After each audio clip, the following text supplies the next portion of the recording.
Hi hello welcome back to అసలు కథ. ఈ ఛానల్ని మొదటిసారిగా చూస్తున్నవారు అసలు కథ ఛానల్ని సబ్స్క్రైబ్ చేసుకొని ఈ వీడియోని లైక్ చేసి పక్కనే ఉన్న బెల్ ఐకాన్ని క్లిక్ చేయండి. ఇక మనం ఏం టాపిక్లోకి వెళ్ళిపోతే ఈరోజు టాపిక్ ఉత్తర కొరియా యొక్క డార్క్ సైడ్. ఉత్తర కొరియా ప్రపంచ మ్యాప్లో చిన్న దేశం, కానీ వార్తల్లో ఎప్పుడు పెద్ద పేరు. ఈ దేశానికి నాయకుడు కిమ్ జాంగ్ ఉన్. ఆయన నవ్వితే దేశం నవ్వాలి, ఆయన కోపం వస్తే దేశం వనకాలి.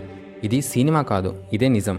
ఇలా నేను ఎందుకు అంటున్నానంటే, ఉత్తర కొరియాలో ఒక ప్రత్యేకమైన నియమం ఉంది. అదేంటంటే, ప్రజలకు స్వేచ్ఛ అనే పదం పుస్తకాల్లో మాత్రమే ఉంటుంది. ఎంతలా అంటే అక్కడ టీవీ ఛానల్స్ అన్నీ ప్రభుత్వమే నియంత్రిస్తూ ఉంటుంది.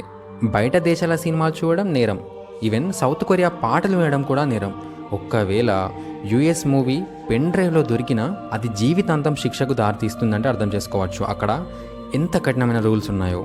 అక్కడ ఇంటర్నెట్ లేదు, మనకి ఉన్న గూగుల్, యూట్యూబ్, ఇన్స్టాగ్రామ్ లాంటివి అక్కడ కళలో కూడా కనిపించవు. ప్రజలకు ఇచ్చేది ఒక అంతర్గత నెట్వర్క్ మాత్రమే, అది కూడా ప్రభుత్వ వార్తలకు మాత్రమే పరిమితం.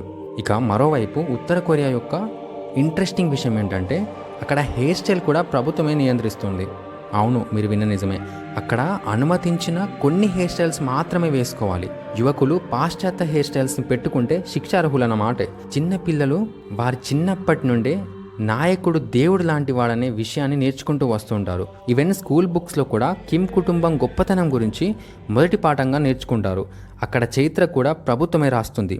ప్రజలు చదివేది ప్రభుత్వానికి నచ్చిన చరిత్ర మాత్రమే. ఉత్తర కొరియాలో 3 తరాల శిక్ష అనే నియమం ఉంది. అంటే అక్కడ ఒక్కరు తప్పు చేస్తే అతని కుటుంబం మొత్తం శిక్ష అనుభవించాల్సిందే.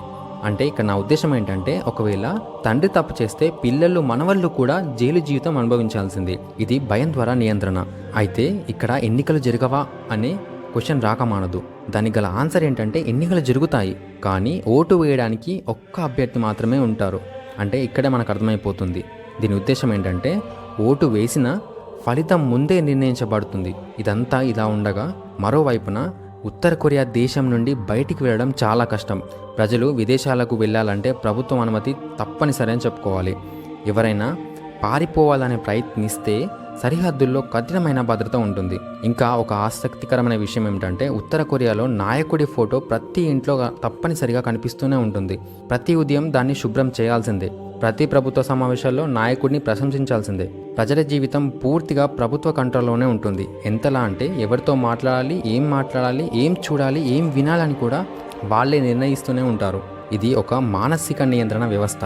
కానీ బయట ప్రపంచానికి మాత్రం ఉత్తర కొరియా ఒక శక్తివంతమైన దేశం అనే ఇమేజ్ చూపిస్తూనే ఉంటుంది.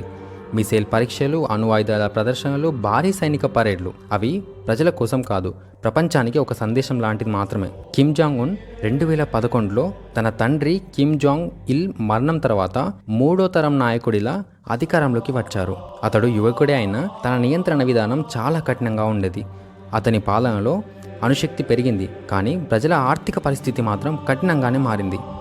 ఉత్తర కొరియాలో చాలా ప్రాంతాల్లో విద్యుత్ సరఫరా పరిమితం, ఆహారం కొరత కూడా ఒక పెద్ద సమస్యనే చెప్పుకోవాలి. కానీ ప్రభుత్వ మీడియా మాత్రం మన దేశం అంటే ఉత్తర కొరియా దేశం గొప్ప దేశం అని చెప్తుంది. ప్రజలు ప్రశ్నించలేరు, ఎందుకంటే ప్రశ్నించడమే నేరం. అయితే ఇదంతా విన్నాక ఇదంతా ఎలా సాధ్యమైంది అనే ప్రశ్న మరొకసారి రాకమానదు. దీనికి గల సులువైన సమాధానం ఏంటంటే, భయం ప్లస్ నియంత్రణ ప్లస్ సమాచారాన్ని పూర్తిగా కట్టడి చేయడం వల్ల ఇది సాధ్యమైందనే చెప్పుకోవాలి. ఇక్కడ గమనించవలసిన మరో ఇంట్రెస్టింగ్ విషయం ఏంటంటే, ప్రజలకు బయట ప్రపంచం ఎలా ఉంటుందో తెలియకపోతే వారికి తమ పరిస్థితి ఎలా ఉందో కూడా అర్థం కాదు. కానీ ప్రతి నియంత్రణకు ఒక పరిమితి ఉంటుంది. సమయం మారుతుంది, సమాచారం లీక్ అవుతుంది, ప్రపంచం చిన్నదవుతుంది. ఉత్తర కొరియా ప్రజలు కూడా ఒకరోజు స్వేచ్ఛా గాలి పీల్చాలనుకుంటున్నారు. ఇది కిమ్ జాంగ్ ఉన్ నియంత్రించిన దేశం కథ. ఒక నాయకుడి చేతిలో పూర్తిగా బంధించబడిన సమాజం కథ. ప్రపంచంలో స్వేచ్ఛ విలువ ఎంత గొప్పదో ఈ దేశం కథ మనకు గుర్తు చేస్తూనే ఉంటుంది. ఇది అసలు కథ. మీరు వినింది నిజమాధారంగా నిర్మించిన వాస్తవ కథనం. ఇలాంటి ప్రపంచ రహస్య కథలు తెలుసుకోవాలంటే మన ఛానల్ అసలు కథను సబ్స్క్రైబ్ చేయండి. తర్వాతి వీడియోలో మరో దేశం, మరో గోప్య కథతో కలుసుకుందాం. Until then, signing off. Thanks for watching Asal Katha. Hope you like the video and don't forget to subscribe.